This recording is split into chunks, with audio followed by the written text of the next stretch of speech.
Good morning दोस्तों, स्वागत है अपने यूट्यूब चैनल अनामिका कंप्यूटर में। तो आज हम बात करेंगे जन्म प्रमाण पत्र है वो ऑनलाइन कैसे अप्लाई किया जाता है। अगर आपका बर्थ सर्टिफिकेट नहीं बना हुआ है तो आप ऑनलाइन घर बैठे बना सकते हो, अप्लाई कर सकते हो। तो ऑनलाइन कैसे अप्लाई करना है, क्या प्रोसेस रहेगा, इसके बारे में मैं आपको पूरा इस वीडियो में स्टेप बाय स्टेप प्रोसेस है वो समझाऊँगा। आपको एक एक फील्ड है वो करके प्रैक्टिकली करके यहाँ पे बताऊँगा। तो अगर आप एक आमजन हो, अगर आप एक ई मित्र धारक हो, दोनों का ये प्रोसेस मैं आपको बताऊंगा सरल भाषा में। तो गाइज आपको ये वीडियो पूरा वॉच करना है शुरू से लास्ट तक, तो आपको समझ में आ जाएगा कि अपना बर्थ सर्टिफिकेट है वो कैसे ऑनलाइन बनाया जाता है, कैसे हम अप्लाई करें। ई मित्रा या कहीं पे भी आपको जाने की कोई आवश्यकता नहीं है, आप घर बैठे आसानी से अपना जन्म प्रमाण पत्र है वो ऑनलाइन अप्लाई कर सकते हो। तो गाइज अगर आप एक ई मित्र धारक हो, नया नया ई मित्र सेंटर खोला है आपने, तो आपको नहीं पता है कि ई मित्रा पे कैसे जन्म प्रमाण पत्र है वो ऑनलाइन अप्लाई किया जाता है, उसका भी मैं प्रोसेस इसी में बता दूंगा। और गाइज अगर आप एक आम नागरिक हो, उनका भी मैं प्रोसेस बता रहा हूँ, आप भी घर बैठे आसानी से अप्लाई कर सकते हो, आपका कोई चार्ज नहीं लगेगा। अगर आप एक आमजन हो, अगर आप एक आम नागरिक हो तो आप अप्लाई कर रहे हो तो आपका कोई टोकन का चार्ज नहीं लगेगा, आपका निःशुल्क यहाँ पे अप्लाई कर सकते हो। तो आपको कहीं पे भी जाने की कोई आवश्यकता नहीं है, न ही आपका कोई टोकन कटेगा, आपकी थोड़ी सी मेहनत लगेगी, 10 मिनट का काम है, आप आसानी से घर बैठे अप्लाई कर सकते हो।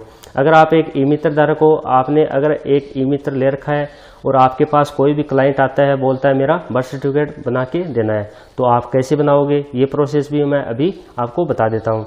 तो चलिए दोस्तों, आपको मैं पूरा प्रैक्टिकली करके यहाँ पे दिखा दूंगा, तो वीडियो के साथ बने रहे। तो दोस्तों आपको ई मित्र पोर्टल यहाँ पे डैशबोर्ड खुल गया है, आप देख सकते हो। और यहाँ पे आपको सर्विसेज में यूटिलिटी पे आपको क्लिक कर देना है, ये यूटिलिटी है, यहाँ पे आपको क्लिक करना है। तो यूटिलिटी पे क्लिक करने के बाद में यहाँ पे सर्च बार ये आ गई है आपके सामने, इसमें आपको सर्च बार में टाइप करना है बर्थ, इतना ही लगाना है। इसके बाद में ये ऑप्शन खुल जाएंगे। तो सेकंड वाला ऑप्शन दिख रहा होगा जन्म प्रमाण पत्र है, ये बर्थ रजिस्ट्रेशन का ऑप्शन दिख रहा होगा, इस पर आपको क्लिक कर देना है। ये रीडायरेक्ट होके अगला पेज मांग रहा है, थर्ड पार्टी वाला पोर्टल ये खुल जाएगा, पहचान की साइट पे आपको रीडायरेक्ट कर देगा। ठीक है, समझ गए आप बात। ये प्रोसेस सेम वही है, आपको यहाँ पे लाके ये रख देगा। ठीक है, आप ये ई मित्र से प्रोसेस कर रहे हो, ये आमजन से। ओके, तो इसमें आप देख सकते हो ये डायरेक्ट रीडायरेक्ट हो गया है पहचान की साइट पे। ठीक है, तो इसमें आपको ऑलरेडी यहाँ पे जन्म पे टिक मार के आ रहा है और यहाँ पे आपको प्रवेश पे क्लिक कर देना है। ठीक है, प्रवेश पे क्लिक करने के बाद में आपको उसी पेज पे ले जाएगा जहाँ पे आपको जन्म प्रमाण पत्र बनाना है, और वो पेज ओपन होके आ जाएगा। आपको जो भी फील्ड भरनी है आप भर सकते हो। वहाँ पे बेसिक इन्फॉर्मेशन है अपना डेट ऑफ बर्थ है, अपने माता पिता का नाम है, अपना खुद का नाम है, और यहाँ पे अपना एड्रेस है। बेसिक इन्फॉर्मेशन है, आप भर सकते हो आसानी से, कोई इसमें दिक्कत वाली बात नहीं है। देख सकते हो ये फॉर्म खुल के आ गया है, इतना कुछ हार्ड नहीं है। मैं आपको एक एक फील्ड है वो भर के यहाँ पे दिखाऊंगा, आपको घबराने की कोई आवश्यकता नहीं है। तो गाइस देख सकते हो ई मित्र से हमने प्रोसेस किया, तो आप इस फॉर्म पे आ जाओगे। ऐसा ही आप इसमें प्रोसेस करोगे, आमजन से प्रोसेस करोगे तो इसी फॉर्म पे आ जाओगे। तो गाइज अगर आप अपना बर्थ सर्टिफिकेट आमजन से आवेदन करना चाहते हो तो इसका प्रोसेस क्या रहेगा, आपके सर्च बार में यहाँ पे गूगल में लगाना है पहचान, ये ऑफिशियल साइट है पहचान, आपको ये लगा देनी है राजस्थान की। इस पे जन्म मृत्यु विवाह तीनों यहाँ पे बनाए जाते हैं, आप बना सकते हो। आप यहाँ पे पहचान लगाओगे तो यहाँ पे ये फर्स्ट वाली वेबसाइट आ जाएगी, राजस्थान सरकार की है, ये पहचान की साइट है, पहचान.raj.nic.in, ये फर्स्ट वाली आपको दिख रही होगी, इस पे आपको क्लिक कर देना है। करने के बाद में आपका पेज है वो ओपन हो गया है, आपका ये होम पेज आ गया है आपके सामने पहचान का साइट का। देख सकते हो कैसा है, इसको हम कट कर देंगे यहाँ पे ऐड को, और नीचे आपको स्क्रॉल करके नीचे आ जाना है थोड़ा सा। इसमें आप देख सकते हो यहाँ पे पंजीकरण खोजे और आमजन आवेदन प्रपत्र भरें, आपको इस पे क्लिक करना है, आमजन आवेदन प्रपत्र भरें। देख सकते हो ये ऑप्शन दिख रहा होगा आपको, इस पे ही आपको क्लिक करना है। आप आमजन से आवेदन कर रहे हो तो इसमें आपका कोई चार्ज नहीं लगेगा, कोई टोकन नहीं कटेगा, आप आसानी से यहाँ से आवेदन कर सकते हो। तो गाइस देख सकते हो सेम प्रोसेस हो रहा है, जो ई मित्र से कर रहे थे वैसे ही आमजन से कर रहे हो। माध्यम इतना ही है, वो ई मित्रा से हो रहा है, ये आप डायरेक्ट आमजन से कर रहे हो। तो गाइस आप जन्म पे, आपको जन्म बनाना है तो आपको जन्म पे क्लिक कर देना है यहाँ पे, और कुछ नहीं करना है। इसके बाद में एक छोटा सा कैप्चर है, ये आपको डालना है। तो ये कैप्चर यहाँ पे दिख रहे होंगे, ये सेम यहाँ पे बॉक्स में डाल देने हैं। जैसे मैं सेम यहाँ पे ये कैप्चर डाल देता हूँ और प्रोसेस हम कर लेते हैं। प्रवेश पे क्लिक करना है। इसके बाद में आपको कैप्चर डालने के बाद में प्रवेश पे क्लिक कर देना है। इस पर क्लिक करोगे तो सेम प्रोसेस वही आ जाएगा। तो गाइस देख सकते हो हम उसी परफॉर्मा पे आ गए हैं जो ई मित्र पोर्टल पे था। जन्म प्रमाण पत्र का परफॉर्मा वही इसमें आ गया है, सेम परफॉर्मा है, आप देख सकते हो यहाँ पे। तो गाइस यहाँ पे आपको क्या भरना है अभी मैं बता देता हूँ। पूरा परफॉर्मा आपके सामने आ गया है, तो इसमें डरने की कोई आवश्यकता नहीं है। आपको मैं एक एक फील्ड है वो भर के यहाँ पे दिखा दूंगा, तो प्रैक्टिकली करके अभी मैं आपको बता देता हूँ। तो गाइज यहाँ पे आपको सबसे फर्स्ट में मांग रहा है जन्म दिनांक, ये तो अपनी डेट ऑफ बर्थ यहाँ पे मैं डाल देता हूँ। कोई इसमें कुछ हार्ड नहीं है, अपनी बेसिक इन्फॉर्मेशन यहाँ पे मांग रहा है, ठीक है।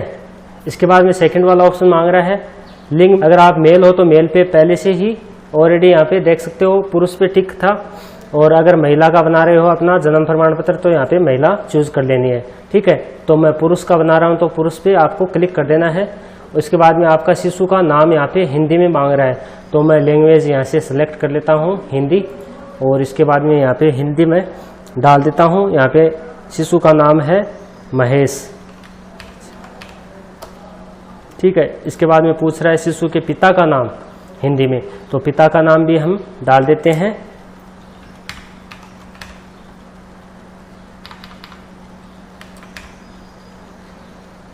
विकास। इसके बाद में पूछ रहा है पिता का आधार नंबर। आपको पिता या माता दोनों में से एक का आधार डालना अनिवार्य है, और दोनों का हो तो बहुत ही बेस्ट होगा। तो इसमें क्या करना है, पिता का आधार नंबर भी डाल देंगे हम। शिशु की माता का नाम हिंदी में यहाँ पे मैं डाल देता हूँ। इसके बाद में हम इंग्लिश को सिलेक्ट कर लेते हैं, हिंदी को हमने बंद कर दिया है। अब आगे यहाँ पे मांग रहा है शिशु का नाम अंग्रेजी में, हमने यहाँ पे हिंदी में भर दिया है, अब इंग्लिश में भरना है, ठीक है। इसके बाद में इंग्लिश में अपने पिता का नाम भी इंग्लिश में भरना पड़ेगा। इसके बाद में माता का नाम भी अंग्रेजी में हम डाल देते हैं। माता का आधार नंबर, आपके पास माता या पिता का जो भी आधार नंबर है वो डाल दीजिए। दोनों का है तो बहुत ही बेस्ट है, अगर एक का है तो एक का डाल दीजिए, ठीक है। तो मैं पिता का आधार नंबर यहाँ पे डाल रहा हूँ। तो पिता का आधार नंबर मैंने डाल दिया है, और यहाँ पे गुड का निशान आ जाएगा ओके होते ही। यहाँ पे देख सकते हो ग्रीन टिक आ रहा है, इसका मतलब है यहाँ पे सही है आधार नंबर, ठीक है। तो गाइज हमने पिता का आधार नंबर यहाँ पे डाल दिया है। इसके बाद में पूछ रहा है निवास स्थान, पूछ रहा है अगर आप गांव से हो या शहर से, ठीक है। तो मैंने गांव से सिलेक्ट कर लिया है। तो यहाँ पे पूछ रहा है जिले का नाम, आप जिस जिले से भी हो वो अपना जिला है वो चूज कर लेना है, तो मैंने जिला चूज कर लिया। इसके बाद में आपकी जो भी पंचायत समिति लगती है उसको सिलेक्ट कर लेना है। इसके बाद में आपकी पंचायत जो ग्राम पंचायत होती है वो यहाँ से सिलेक्ट कर लेनी है। इसके बाद में अपना गांव आ जाएगा, तो गांव में जितने भी आपके पंचायत में गांव आते हैं वो यहाँ पे शो कर देगा, तो अपना गांव यहाँ पे सिलेक्ट कर लेना है। इसके बाद में ऑटोमेटिक आपका एड्रेस है वो कैप्चर कर लेगा। तो नीचे यहाँ पे दिखा रहा है बच्चे के जन्म के समय माता पिता का स्थान, अगर सेम है तो आपको हाँ कर देना है, तो दोनों सेम ऑटोमेटिक यहाँ पे आ जाएगा। इसके तो गाइस नीचे आप देख सकते हो पिन कोड नंबर मांग रहा है, तो अपने पिन कोड लगा देने हैं। इसके बाद में आपको जन्म स्थान पूछ रहा है, आप संस्थागत या गैर संस्थागत, आपको क्या करना है गैर संस्थागत। उसके बाद में पूछ रहा है जन्म स्थान, तो अपना जन्म स्थान अपना गांव का नाम यहाँ से कॉपी करके यहाँ पे पेस्ट कर दीजिए, और यहाँ पे फिर से इंग्लिश में भी मांग रहा है तो यहाँ से कॉपी कर लीजिए, यहाँ पे पेस्ट कर दीजिए। इसके बाद में इत्तला देने वाले का नाम यहाँ पे भरना है, अपने पिता का नाम या भाई चाचा किसी का भी नाम यहाँ पे डाल सकते हो, ठीक है। इसके बाद में ये पूछ रहा है इल्तला देने वाले का पता, तो सेम एड्रेस है तो यहाँ पे कॉपी करके और उसमें पेस्ट कर देते हैं। तो सूचना की डेट आप यहाँ पे आज की डेट है वो डाल देना है, क्योंकि आज ही हम बना रहे हैं तो आज की डेट यहाँ पे आ जाएगी। इसके बाद में आपको पूछ रहा है माता का निवास या नगर गांव का नाम पूछ रहा है, तो सेम वही गांव का नाम आ जाएगा, यहाँ से कॉपी करके यहाँ पे पेस्ट कर देना है। नीचे आना है, अपना नगर और गांव आपको गांव पे टिक कर देना है। इसके बाद में जिला पूछ रहा है, अपना जिला है वो यहाँ पे सेलेक्ट कर लेना है। इसके बाद में आपका धर्म पूछ रहा है, हिंदू हो या मुस्लिम हो, ईसाई, जैन जो भी हो आप यहाँ पे सेलेक्ट कर लीजिए। इसके बाद में पूछ रहा है पिता का शैक्षणिक स्तर, आपके पिता कहाँ तक पढ़े हुए हैं, तो ये यहाँ पे मैंडेटरी नहीं है, फिर भी आपको क्या है कि भर देना है। पिता का व्यवसाय यहाँ पे सेलेक्ट कर लेना है। इनमें से कोई व्यवसाय आपको नहीं दिख रहा है तो आप अन्य पे क्लिक कर दीजिए।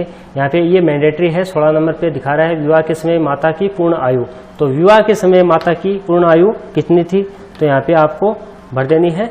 और इसके बाद में पूछ रहा है शिशु के जन्म के समय माता की पूर्ण आयु, तो जन्म के समय हम कर देते हैं 26 वर्ष। इसके बाद में पूछ रहा है शिशु के सम्मिलित करते हुए माता के जीवित, तो यहाँ पे पूछ रहा है जिसका हम बर्थ सर्टिफिकेट ये बना रहे हैं इसको सम्मिलित करते हुए इसके अलावा कितने बच्चे और हैं। ठीक है, तो हम इसका बना रहे हैं, ये काउंट कर लेंगे। और इसके अलावा आपके भाई बहन कितने हैं, तो मैं यहाँ पे 3 डाल देता हूँ, क्योंकि 2 पहले से हैं और 1 का हम बना रहे हैं। तो यहाँ पे टोटल आ जाएंगे, जीवित जन्म है वो कितने हैं, तो वो यहाँ पे आ जाएंगे। इसके बाद में आपको क्या करना है, ये प्राकृतिक ही रहने देना है। यहाँ पे बच्चे का वजन मांग रहा है, तो यहाँ पे 2.6 कर देते हैं, या 3 kg भी कर सकते हो। ये शिशु का वजन वो डालना है जो जन्म के समय था वजन, वो नहीं डालना है जो फिलहाल में था। आप 50-60 किलो ऐसे नहीं करना है आपको। और 22 नंबर पे पूछ रहा है गर्भावस्था की अवधि आपको 37 सप्ताह कर देनी है। ठीक है, 37 या 38 कर सकते हो, आपको 9 माह हो जाएंगे 37 सप्ताह में। 37 सप्ताह ये डाल देने हैं। इसके बाद में कुछ नहीं करना है, सैंपल है, ये कैप्चर सेम के सेम यहाँ पे लगा देने हैं। तो मैं अभी ये डाल के दिखा रहा हूँ आपको। ठीक है, तो गाइज आपको इंद्राज नहीं करना है। आपको क्यों नहीं करना है मैं अभी बता रहा हूँ, क्योंकि आपको पहले अपनी फील्ड है वो पूरी चेक कर लेनी है कि आपने जो भरा है वो सही तो भरा है। क्योंकि इसमें आपको पता ही है, अगर जन्म दिनांक है, अपना नाम है, अगर गलत हो जाएगा तो उसके बाद में करेक्शन करवाओगे तो बहुत प्रॉब्लम होगी आपको, मतलब करेक्शन में आपको प्रॉब्लम होती है। तो इससे अच्छा है पहले से ही आप ध्यान से देख लीजिए। ठीक है, तो आपको यहाँ से अपनी जन्म दिनांक है वो चेक कर लेनी है, मेल या फीमेल आपने जो भरा है, नाम, अपना नाम देख लीजिए। यहाँ पे अपने पिता का नाम, माता का नाम, आधार नंबर भरे हैं नहीं भरे हैं। इसके बाद में अपने मोबाइल नंबर भी यहाँ पे डालने होंगे। तो मोबाइल नंबर भी मैं यहाँ पे भूल गया था, तो मैं अभी डाल देता हूँ। ठीक है, इसके बाद में आपको नीचे आ जाना है, अपना एड्रेस देख लेना है। इसके बाद में अपना ज़िला है, गांव है, अपना हिंदू धर्म है या मुस्लिम धर्म है, भी अपना धर्म यहाँ पे सिलेक्ट कर लेना है। तो गाइज आपको यहाँ पे पूरी फील्ड है वो ध्यान से देख लेनी है, आपने जो भरा है वो सही तो भरा है। ठीक है, अपना नाम, माता पिता का नाम है, अपना एड्रेस है, मोबाइल नंबर है, आपने जो गाँव का नाम लिखा था, हिंदी इंग्लिश नाम स्पेलिंग सब यहाँ पे चेक करने के बाद ही आपको इंद्राज पे क्लिक करना है। तो मैं इंद्राज पे आपको क्लिक करके दिखा रहा हूँ। इंद्राज पे क्लिक करोगे तो आपके सामने एक मैसेज आ जाएगा, अपने मोबाइल नंबर जो डाले थे उस पर भी मैसेज आएगा कंफर्मेशन का कि आप रजिस्ट्रेशन है वो सक्सेसफुल हो गया है। आप यहाँ पे देख सकते हो सूचना संग्रहित कर ली गई है, ये आपके रेफरेंस नंबर आ गए हैं, आपका SMS मिल गया होगा अपने मोबाइल पे और इस दिनांक तक आपका वैलिड है। आपको एक बात और यहाँ पे मैं बता देना चाहता हूँ, ये आपने आवेदन किया है आमजन से तो ये 15 दिन तक वैलिड रहेगा। ठीक है, ये अपने ग्राम विकास अधिकारी हैं उनकी ID पे ये आवेदन चला गया है, तो वहाँ से आप जाके 15 दिन के अंदर अंदर वहाँ से प्रिंट निकलवा सकते हो। ठीक है, आपको क्या ले जाना है, अपने संबंधी डॉक्यूमेंट अपने ग्राम विकास अधिकारी के पास जाना है और संबंधी डॉक्यूमेंट है वो वहाँ पे ले जाने हैं। तो 15 डेज के अंदर अंदर आप कभी भी जा सकते हो और अपना जन्म सर्टिफिकेट है, अपना बर्थ सर्टिफिकेट है वो निकलवा सकते हो। कितना आसान तरीका है, आपको कहीं पे भी चक्कर लगाने की कोई आवश्यकता नहीं है। डायरेक्ट आप ग्राम सेवक विकास अधिकारी के ID पे आइए, आपका फॉर्म है वो चला गया है और वहाँ से आप निकलवा सकते हो। ठीक है, तो आपका कोई चार्ज नहीं लगेगा, आप निःशुल्क यहाँ से पंजीकरण कर पाओगे। तो गाइज आप देख सकते हो कैसे आवेदन करना होता है, कितना आसान तरीके से मैंने आपको बताया है। अगर आपको वीडियो अच्छा लगा तो वीडियो को लाइक कर दीजिए, हमारे चैनल पे नए हो तो चैनल को सब्सक्राइब जरूर कर लीजिए। तो मिलते हैं अगले वीडियो में। Thank you for watching.